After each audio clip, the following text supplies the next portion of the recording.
এতদিন ধরে অপেক্ষা করছেন, এখনো এতগুলো প্রশ্ন করেছেন, সব তো উত্তর পেলেন না, অনেক উত্তর অধরা রয়েছে। উত্তর আমরা তো হাইকোর্টের সামনে রেখেছি।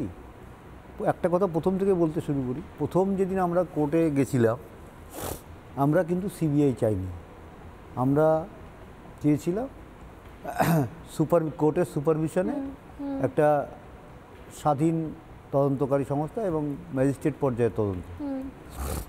কোর্ট সেখানে দেখলো সিবিআইকে ভালো মনে করে সিবিআইকে দিয়েছিল। সেই জন্য আমরা কোর্টের সামনেই আবার কোশ্চেন রেখেছি যে সিবিআই এই কাজগুলো করেনি, তার একটা জবাব আপনাকে দিতে হবে, কোর্টকে আমরা বললাম। এখানে সমস্যাটা তৈরি হলো কি, যেহেতু সুপ্রিম কোর্ট ব্যাপারটাকে সুমোটো নিয়েছিল, এই জন্য হাইকোর্ট বললো যে সুপ্রিম কোর্ট থেকে ক্লারিফিকেশন না আনলে আমি এই মামলা শুনতে পারবো না। সেই জন্য আমরা সুপ্রিম কোর্টে আপিল করেছি, সোমবারে হয়তো শুনানি হবে। সোমবারে শুনানি হলে সুপ্রিম কোর্ট যদি আবার রিটার্ন হাইকোর্টে কেসটা পাঠিয়ে দেয়, রেপ অ্যান্ড মার্ডারটা আমরা বলেছি হাইকোর্টে পাঠাবে, এবং আরজিকর যে মামলাটা সেটা সুপ্রিম কোর্টে রাখবে কী করবেন সেটা উনি বুঝবেন, প্রধান বিচারপতি চিন্তাভাবনা করবেন। সেটা যদি আমরা আনতে পারি, হাইকোর্ট থেকে আমরা এই প্রশ্নগুলো অ্যান্সারগুলো চেয়েছি, এবং সুপ্রিম কোর্টে বলেছি যদি আপনি নিজেই রাখেন তাহলে এই প্রশ্নগুলোর উত্তর যত তাড়াতাড়ি সম্ভব আমাদের দিতে হবে, এবং আমরা পরবর্তীকালে সেই স্ট্যাটাস রিপোর্টগুলো কোর্টের কাছে ডিমান্ড করব যে এই স্ট্যাটাস রিপোর্টগুলো আমাদের দিতে হবে।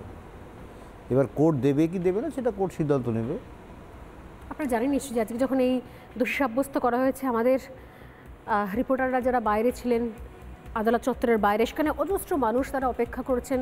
কারণ আসলে আমরা সবাই তো অভয়ের পক্ষে ওর জন্য বিচার চেয়েছিলাম, সবাই, মানে গোটা রাজ্যের মানুষ, দেশের বিভিন্ন প্রান্তে মানুষ, বিভিন্ন জায়গায়, এমনকি বিদেশ থেকেও অনেকেই আজকে সরাসরি প্রশ্ন করছেন। তারা বলছেন যে আমাদের মনে হয় না যে শুধুমাত্র একা সঞ্জয় দোষী, কিন্তু তার সঙ্গে আর কারা, সেই প্রশ্ন কি কখনো? এই ব্যাপারে একটা কথা বলি, সবার আগে আর বাংলা চ্যানেলকে ধন্যবাদ জানাবো, কারণ প্রথম দিন থেকে তারা যেভাবে আমার মেয়ের এই ঘটনার সঙ্গে তারাও জড়িয়ে গেছে এবং বিভিন্নভাবে প্রচার করে আমাদের এটাকে জাগিয়ে রেখেছে সবার মনের মধ্যে, সেই জন্য তাদের একবার ধন্যবাদ জানাতে বাধ্য আমি। এবং এই যে কোশ্চেন আরও আছে তার একটা প্রমাণ হচ্ছে ডিএনএ রিপোর্ট। সিবিআই যে ডিএনএ রিপোর্ট পেয়েছে, সেই ডিএনএ রিপোর্টে রীতিমতন যে বিশেষজ্ঞ যিনি আমাদের সোদপুরেই থাকেন, একজন আমাদের বাড়িতে এসেছিলেন এবং তিনি ক্লারিফিকেশন করে দেখিয়ে দিয়েছেন যে সেখানে অন্যের উপস্থিতি পরিষ্কার বোঝা যাচ্ছে। কিন্তু সিবিআই সেটাকে আড়াল করে, কেন আড়াল করছে সেটা সিবিআই ছাড়া আমরা তো বলতে পারবো না। সেই কোশ্চেনগুলো কিন্তু আমরা হাইকোর্টের কাছে রেখেছি এবং হাইকোর্টের কাছে এর জবাবগুলো চেয়েছি। সিবিআইকে এর জবাব হাইকোর্টকে দিতেই হবে। আপনারা সেই দাবিটাই করছেন এখন? হ্যাঁ, সেটাই আমরা এখন দাবি করছি। এবং লোয়ার কোর্টে যে আমরা প্রশ্ন রেখেছিলাম, লিখিত আর্গুমেন্ট দিয়েছিলাম, সেখানে আমরা অন্যের উপস্থিতি সম্বন্ধে জানিয়ে কোশ্চেন রেখেছিলাম এবং আশা করছি সোমবার দিন যে রায় বেরোবে সেখানেও আমরা তার কোনো প্রতিফলন দেখতে পাবো। আমি আপনার কাছে আসি। আমি আজকে সকালে শুনছিলাম, আমাদের রিপোর্টার যখন গিয়েছিল, আপনি বলছিলেন যে আফসোস একটা রয়ে গেল, যে হয়তো তদন্তের মতো করে আরও চলবে, অনেকগুলো প্রশ্ন রয়েছে, আমরা সবাই অপেক্ষা করছি, শেষ না দেখা পর্যন্ত ছাড়বো না। যে আফসোসের জায়গা আপনি বলছিলেন একজন মা হিসেবে, আমি জানি না যে আপনি মা হিসেবে এই রাজ্যের প্রশাসন, আরও অনেক মা যারা স্বপ্ন দেখেন, মা বাবা, যে আমার মেয়েটা ভালো রেজাল্ট করবে, ডাক্তার হবে, বড় হবে, কি বলবেন আজকের দিন তাদের জন্য? আজকে ও ডাক্তার হবে যেটা আমি স্বপ্ন দেখেছিলাম তার থেকে ও দেখেছিল বেশি। কারণ আমার মেয়েটা ছোট্ট এইটুকু থাকতে থেকেই মানে কথা বলতে শিখেছে, ডাক্তার কি ও বোঝে না, তখন থেকেই ওর মনে মা আমি ডাক্তার হব। এবং কি তখন একটা পেপার পড়তেও পারে না, একটা পেপার দেখিয়ে মা এখানে কি লেখা আছে, আমি এখানে যারা মেডিকেল পড়ে তারা এই কোচিংয়ে পড়ে, তাহলে তারা মেডিকেল পড়তে পারে, আমিও এই কোচিংয়েই পড়বো, পাথফাইন্ডারে পড়বো এবং আমিও ডাক্তার হব। তখন ও কিন্তু কিছুই জানতো না, নিজের মন থেকেই। এবং আমরাও চেষ্টা করেছি সবসময় ওকে সাহায্য করার জন্য, কারণ আর ছিল ওর মেধা আর পরিশ্রম, প্রচণ্ড মেধাবী আমার মেয়ে, আর পরিশ্রম করতে ভীষণ ভালোবাসতো। কোভিডের সময় থেকে ও 2016 সালে ওর পাস হয়ে গেছে, 2017 সালে 2017 সালে ইন্টার্নশিপ কমপ্লিট করেছে। কোভিড পিরিয়ডে ওই আমাদের ওখানকার একটা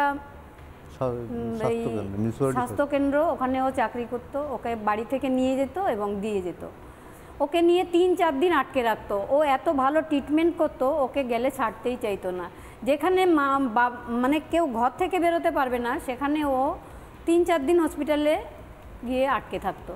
বাড়ি আসলেও দেখতাম ও রাত জেগে সমস্ত রাত ধরে প্রেসক্রিপশন করে যাচ্ছে অনলাইনে, পেশেন্টদের ফোন আসছে আরও প্রেসক্রাইব আপনি যখন বলতেন মা হিসেবে যে কখন ফিরবি বা কখন আসবি, তখন কি সবসময় সান্ত্বনা দিত যে আমি ঠিক আছি, আমি ঠিক আছি।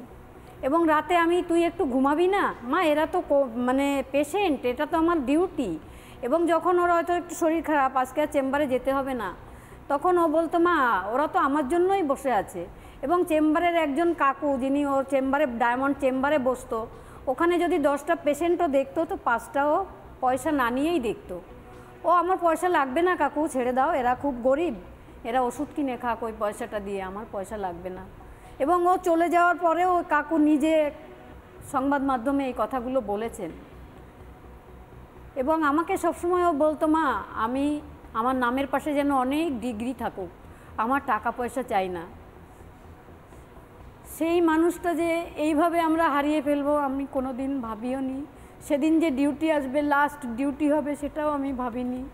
আরে আমরা যে এরকম দুয়ারে দুয়ারে তার জন্য বিচার, আজকে এমডি হবে, তাকে নিয়ে আমরা মিডিয়াতে বসবো, আমাদের উজ্জ্বল হবে মুখ, এমডি গোল্ড মেডেল আমি পেতে চাই, সেদিন রাতেও সে লিখে গেছিল। এগুলো তার সব স্বপ্ন অধরাই রয়ে গেল। এটা কোথায় লিখেছিল? ডায়েরিতে লিখেছিল, পুলিশ এনে ওগুলো ছিঁড়ে ফেলেছিল। ডায়েরিটা সিবিআই এর কাছে আছে।